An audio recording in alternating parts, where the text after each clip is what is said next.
अस्सलाम वालेकुम नाज़रीन, जैसा कि आप मुझे जानते हैं, मैं हूं आपका मेज़बान बिलाल रज़ा। इस वक्त हम मौजूद हैं बराबरी पार्टी पाकिस्तान के सीनियर रहनुमा हैं। इनके साथ हम बात करते हैं कि जो है मंशूर के हवाले से इनने अपना जो है मंशूर लिखा हुआ है, खाना कपड़ा घर तहफ़्फ़ुज़ तालीम सेहत रोज़गार बिजली पानी ट्रांसपोर्ट इंसाफ रियासत इनकी ज़िम्मेदारी है। लेकिन ये तमाम नारे तो पुरानी हुकूमतें भी लगाती आ रही हैं। आपने पाकिस्तान तहरीक इंसाफ की हुकूमत देखी है, काफ लीग की देखी है, जिसका अभी वज़ीर आला पंजाब भी बन चुका है, लेकिन वैसी सहूलतें तो नहीं पहुँच सकी। जैसा कि आप जानते हैं, ज़्यादा आप जानते हैं, बिजली जितनी महंगी हो चुकी है, गरीब आवाम जो है वो काफ़ी तंग दुरुस्त है। तो इस वाले से इनसे जानते हैं कि ये अपना मंशूर के हवाले से क्या बताना चाहते हैं। सबसे पहले इनका तारुफ लेते हैं। अस्सलाम वालेकुम। वालेकुम सलाम जी, क्या हाल है आपका? ठीक है। मेरा नाम सैयद अनीस बुखारी है जी। मैं जेलम वकालत करता हूँ और बराबरी पार्टी पाकिस्तान से मेरा ताल्लुक़ 2017 से है और मैं बराबरी पार्टी पाकिस्तान जेलम का कोऑर्डिनेटर हूँ जी। और मंशूर जैसा कि आपने ज़िक्र किया, खाना कपड़ा घर तहफ़्फ़ुज़ तालीम सेहत रोज़गार, बेसिकली ये सब हर इंसान की ज़रूरत है, चाहे वो अमीर है, चाहे वो गरीब है, चाहे वो स्याह है, चाहे वो सफ़ेद है, किसी भी सनत से, किसी भी रंग से, किसी भी मज़हब से उसका ताल्लुक़ है। ये सब उसकी बुनियादी ज़रूरियात हैं और इसका पाला हर इंसान को पड़ता है। तो हमारा मंशूर ये है कि ये जो बुनियादी ज़रूरियात हैं, रियासत इनकी ज़िम्मेदार है। चूँकि हम इस रियासत के शहरी हैं तो रियासत इसकी ज़िम्मेदार है और हम हुकूमत में आएँगे इंशाअल्लाह तो रियासत इस चीज़ की ज़िम्मेदारी उठाएगी कि हर इंसान, चाहे वो किसी भी मज़हब का है, किसी भी नस्ल का है, किसी भी इलाके का है, किसी भी ज़ुबान से उसका ताल्लुक़ है, उसको ये बेसिक नेसेसिटीज़ जो हैं वो मुहैया की जाएँ। मैं आपसे ये पूछना चाहता हूँ कि आपके जेलम के सकाफ़ी जो है ना, इस वक्त वो 50 से अबाव हैं, बूढ़े हो चुके हैं, वो तो चलने के काबिल नहीं है, तो वो कैसे इलेक्शन लड़ेंगे? जेलम के सहाफ़ी काफ़ी सियासी। सियासी जेलम के जी, सियासत का फिर उम्र से कोई ताल्लुक़ नहीं है। इस पे मैं कमेंट नहीं करूँगा। जिस तरह हमारा मंशूर है, कोई भी इलेक्शन लड़ सकता है। वो अच्छा होना चाहिए, उसका मंशूर अच्छा होना चाहिए, उसकी नीयत अच्छी होनी चाहिए, आवाम के लिए फ़लाह बहबूद के लिए काम करना चाहिए उसको। उम्र से मैं समझता हूँ कि इसका कोई ताल्लुक़ नहीं है। वो बूढ़ा हो या जवान हो, उसको लड़ना चाहिए इलेक्शन। अगर वो समझता है कि वो आवाम की नुमाइंदगी कर सकता है तो बिस्मिल्लाह, मैदान खुला है। जी बिल्कुल, जैसा कि मेरे अल्फाज में थोड़ा-सा तलफ़्फ़ुज़ मेरे ख़्याल में चेंज हो चुका था। मैं सियासियों के बारे में बात करना चाहता, सहाफ़ियों के बारे में आ गया है। तो वैसे मैं उनको भी ये पैगाम देना चाहता हूँ कि आप बूढ़े हो चुके हैं, नौजवान सहाफ़ियों को सामने आने दें, हमारी यूथ को चलने दें। इसी वाले से हम आगे बात करते हैं इनके साथ कि ये जो आने वाले इलेक्शन है, इनमें जो है इनका कैंडिडेट कौन है और ये जो है प्रॉपर तंज़ीम साज़ी भी कर रहे हैं और अपने मशहूर के हवाले से ये जो अपना पैगाम है कहाँ-कहाँ तक पहुँचा रहे हैं। जी बिल्कुल, हमारी तंज़ीम साज़ी भरपूर हो रही है और हमारे जो हैं तीनों तहसीलों में अल्हम्दुलिल्लाह जो NA 60 है, इसके हवाले से हमारी जो तैयारी है वो भरपूर है। और हमारे कैंडिडेट जो हैं वो 2018 में सैयद अली अब्बास थे और उन्होंने 2018 में ये कंटेस्ट किया था इलेक्शन NA 66 से। तो फ़िलवक़्त जो है वो हमारे कैंडिडेचर के हवाले से, चूँकि हम एक आम मज़दूर किसान की पार्टी हैं और आम लोगों की पार्टी हैं, तो इसमें मैं कोई ऐलान नहीं करूँगा कि किसने इलेक्शन लड़ना है। कोई भी हमारे लिए हमारे लिए प्रायोरिटी है कि हमारे तबके से कोई भी आ जाए, हम उसके साथ खड़े होंगे। सिर्फ़ वो हमारे तबके से हो, मिडिल क्लास का हो, मज़दूर हो, किसान हो, गरीब हो, हम उसके साथ खड़े हैं। आपका जो है इंतखाबी निशान चेयरमैन जवाद अहमद साहब ने जो स्पेशल निशान आपका रखा है वो है कलम। तो कलम पढ़ा लिखा निशान है, कलम को निशान को देख ही पता चल जाता है इस तबके में पढ़े लिखे लोग होंगे। तो क्या एक रेडी लगाने वाला या एक आम शॉप पे काम करने वाला इलेक्शन लड़ सकता है आपकी पार्टी की तरफ से? जी, बिल्कुल लड़ सकता है, बिल्कुल लड़ सकता है। कलम हमारा निशान है, इससे मुराद ये है कि हमने सियासी जद्दोजहद करनी है और हमने जो है वो कलम के ज़रिए अपनी आवाम को शऊर देना है।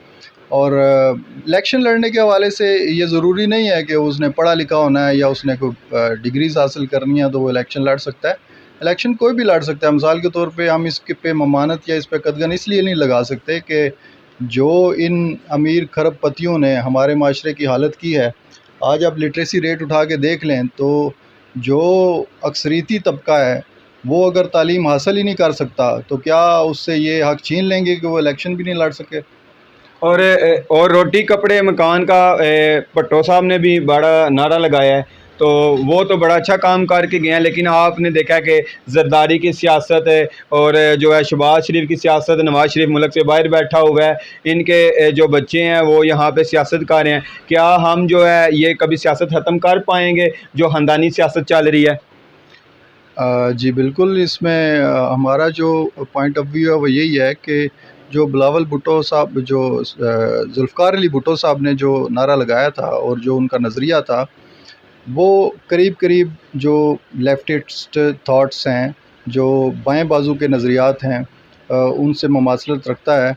लेकिन उसमें प्रॉब्लम वहाँ पे आई कि जब भुट्टो साहब ने ये लैंड रिफॉर्म्स की, तो उस वक्त जो बड़े बड़े जागीरदार थे और बड़े बड़े जो सरमायादार थे, उन्होंने भुट्टो साहब के ख़िलाफ़ एक साजिश की और जिसके नतीजे में उनको तख्तादार पे चढ़ना पड़ा।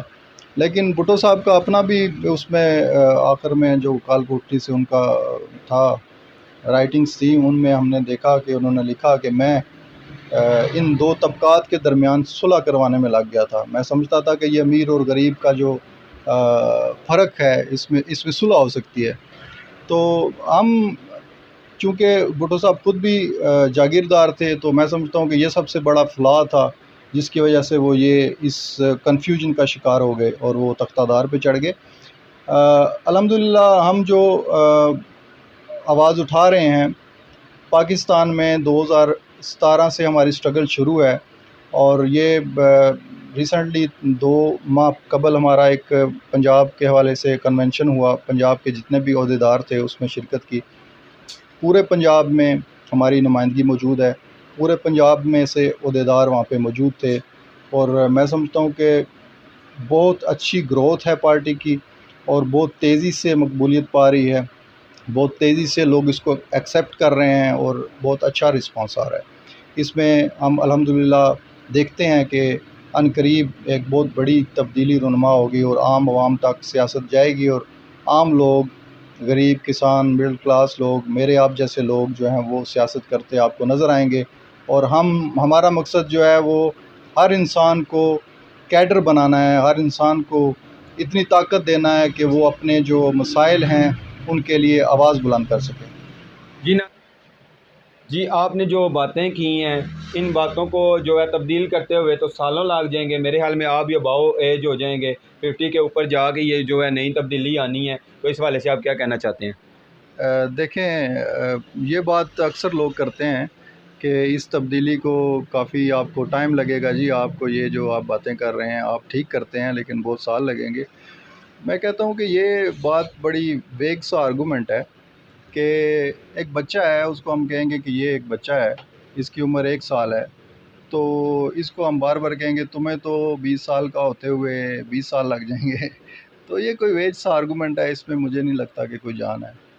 जी, तो मैं दूसरा आपसे एक सवाल जो आखिरी सवाल है वो पूछना चाहता हूँ कि जैसा कि सब बातें करते थे कि हम सियासत में आएंगे, हम इक़्तिदार में आएंगे तो ये कर देंगे, वो कर देंगे, इस तरह सियासत में चेंजिंग आ जाएगी, मैं सब कुछ चेंज कर दूंगा। तो पुराने वक्त एक जो है ना, एक छोटा सा बच्चों के पास चुरन होता था, वो चेंज करते थे तो वो बूढ़ा हो जाता था, फिर चेंज करते थे जवान हो जाता था। अब सियासत में वही आ रहा है, कभी ये आ रहा है, कभी वो आ रहा है, पुराने लोग दोबारा दोबारा आ रहे हैं। तो आप इक़्तिदार में आ जाएंगे तो आप क्या करेंगे? जी, जैसा कि मैंने अर्ज़ किया कि जो हमारा मंशूर है उस पे हम काम करेंगे और जब ये लोग, आप इस बात को अगर थोड़ा-सा समझ लें, आवाम अगर समझ ले कि मेरे आप जैसे जब लोग चले जाएँगे तो हमारे पे कोई, ये जो कहते हैं ना हम साज़िश हो गई और अमेरिका इन्वॉल्व हो गया और ये मुदाखलत हो गई और वो हो गया, ये चीज़ें मायने ही नहीं रखेंगी। मेरे आपके लिए ये मायने ही नहीं रखेंगी। ये लोग अपनी अरबों-खरबों की जायदादें, अपने इतने-इतने बड़े मफादात बचाने के लिए प्रेशराइज़ होते हैं। हमें तो, हमारे तो हाथ-पाँव खुले नहीं, होंगे। नहीं, मैं आपसे ये कहना चाहता हूँ कि आप इतने पैसे लगा के जा रहे हैं इलेक्शन में, कामयाब हो जाते हैं, पार्लियामेंट में चले जाते हैं, तो क्या आप करप्शन नहीं करेंगे जैसे ये सब मेरे ख्याल में करते होंगे?